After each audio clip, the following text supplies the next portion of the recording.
तो भगवान शिव राम की आराधना करते हैं। रामचरितमानस में भगवान राम का जब राज तिलक होता है तो शंकर जी भी वहां आते हैं सब देवताओं के साथ,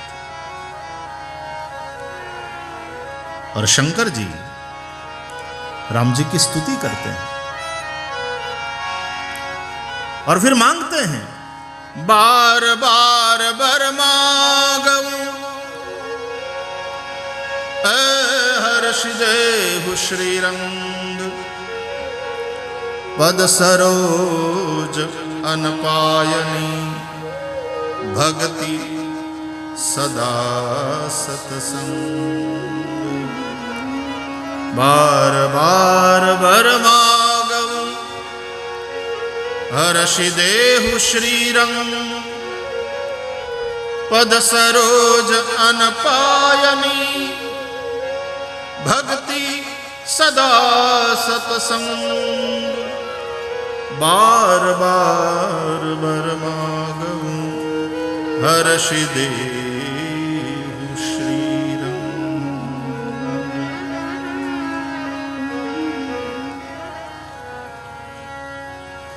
इसलिए शंकर जी जैसा वैष्णव कोई नहीं है। भगवान विष्णु की आराधना सेवा किस प्रकार से करें, ये शंकर जी से सीखें। शिवस्य हृदयम विष्णु, भगवान विष्णु भगवान हरि शिव जी का हृदय है, शिव जी की आत्मा।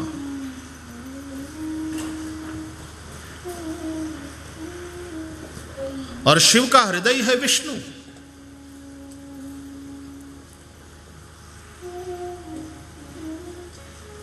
दोनों में परस्पर बड़ा ही अनुराग है।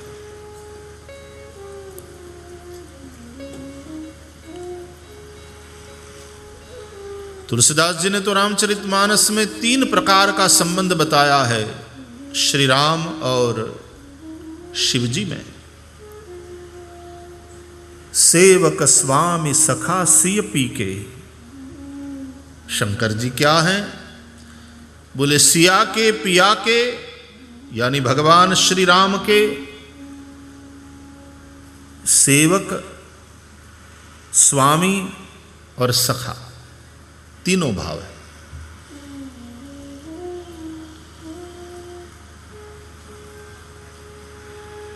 शंकर जी भगवान नारायण के सेवक हैं, विष्णु को भजने वाले परम वैष्णव हैं। इसलिए विष्णु समान शैव कोई नहीं है और शिव समान वैष्णव कोई नहीं है। ये ध्यान दें। ये दोनों एक दूसरे के सेवक हैं, ये दोनों एक दूसरे के स्वामी हैं और ये दोनों एक दूसरे के सखा हैं। सेवक स्वामी सखा सिय पी के। दोनों एक दूसरे के इष्ट हैं और इसलिए रामेश्वर, रामस्य ईश्वर, जो राम के इष्ट हैं, आराध्य हैं, स्वामी हैं, वो रामेश्वर। या तो राम ही जिनके ईश्वर हैं, जो राम को अपना इष्ट मानते हैं, वो रामेश्वर। दोनों प्रकार से अर्थ होता है रामेश्वर का।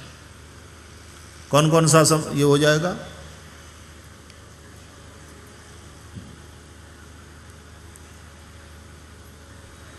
तत्पुरुष और बहुव्रीहि समास। तत्पुरुष और बहुव्रीहि समास के अनुसार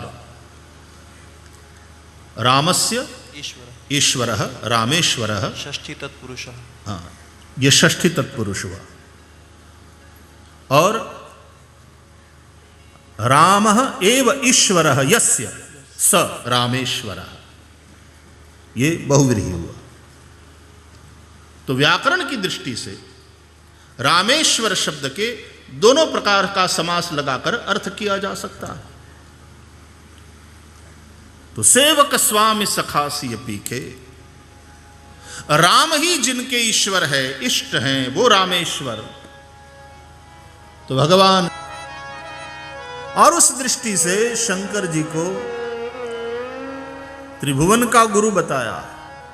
तुम त्रिभुवन गुरु भेद बखाना, तुम त्रिभुवन गुरु भेद बखाना, तुम त्रिभुवन गुरु वेद बखाना, तुम त्रिभुवन गुरु वेद बखाना, आन जीव पावर का जाना,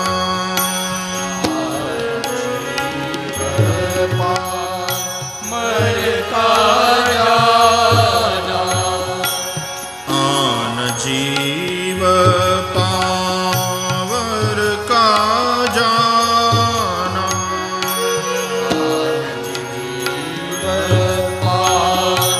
मर का जाना, तुम त्रिभुवन गुरु भेद बखाना, तुम त्रिभुवन गुरु वेद बखाना, तुम त्रिभुवन गुरु, तुम त्रिभुवन गुरु, तुम त्रिभुवन गुरु वेद बखाना।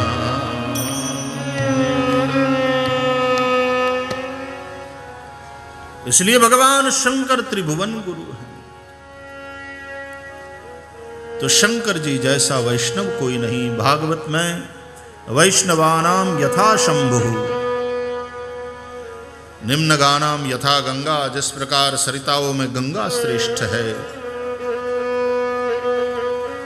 जिस प्रकार वैष्णवों में शिव जी श्रेष्ठ हैं, ऐसा कहा। पुराणानाम इदम तथा, इस प्रकार पुराणों में भागवत श्रेष्ठ। ये बात व्यास जी ने भागवत में कही। कहने का तात्पर्य भगवान शिव जैसा श्रेष्ठ वैष्णव कोई नहीं है। और उल्टा भगवान विष्णु के समान श्रेष्ठ शैव कोई नहीं। शिव जी की आराधना कैसे करना चाहिए? पूजक के रूप में विष्णु जी को देखो, भगवान हरि को देखो और समझो। प्रसिद्ध कथा है, आप लोगों ने श्रवण किया होगा। शिव महिम्न स्तोत्र में पुष्पदंत जी ने भी इसका उल्लेख किया।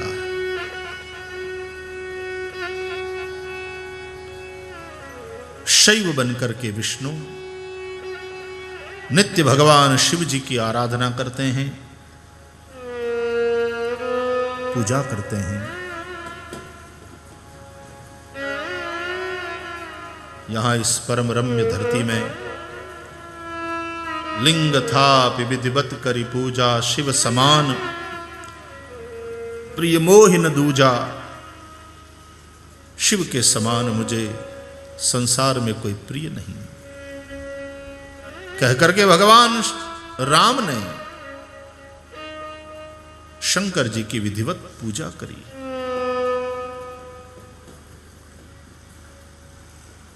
शैव और वैष्णवों में जो हमारे यहां एक विरोध वाला वातावरण हुआ,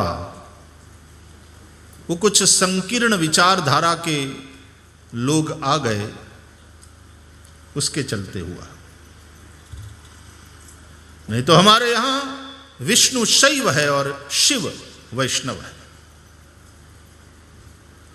रामचरितमानस में गोस्वामी तुलसीदास जी ने उन सभी विरोधों को निरस्त करते हुए कथा का इस प्रकार से निरूपण किया है। भगवान शंकर की स्थापना करके यहां पार्थिव लिंग बनाकर शंकर जी की स्थापना करके लिंग थापी और विधिवत करी पूजा, विधिपूर्वक पूजा करने के उपरांत स्वयं श्री राम अपने मुख से शिव जी के महिमा का गायन कर रहे हैं और बताया भगवान राम ने, सब लोग सुने। राम जी के जितने भक्त थे वहां साथ साथ सब लोगों को भगवान राम ने सुनाया, यानी वैष्णवों को सुनाया। शिव द्रोही मम भगत कहावा, शिव द्रोही मम भगत कहावा, शिव द्रोही मम भगत कहावा,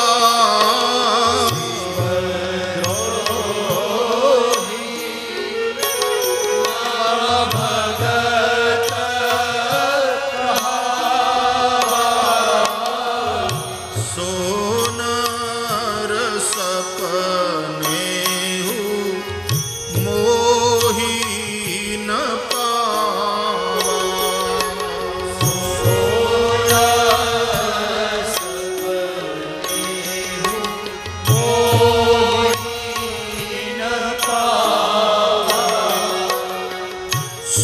सोनर सपने मोही न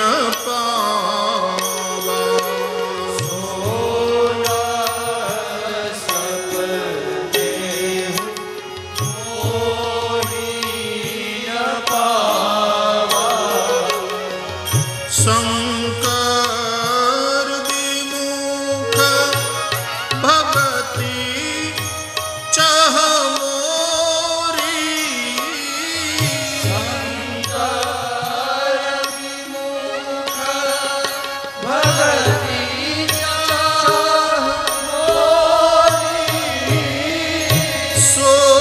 सोनार की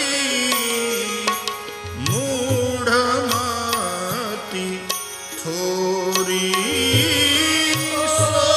सोनार की मूढ़मति थोरी, शिव द्रोही मम भगत कहावा,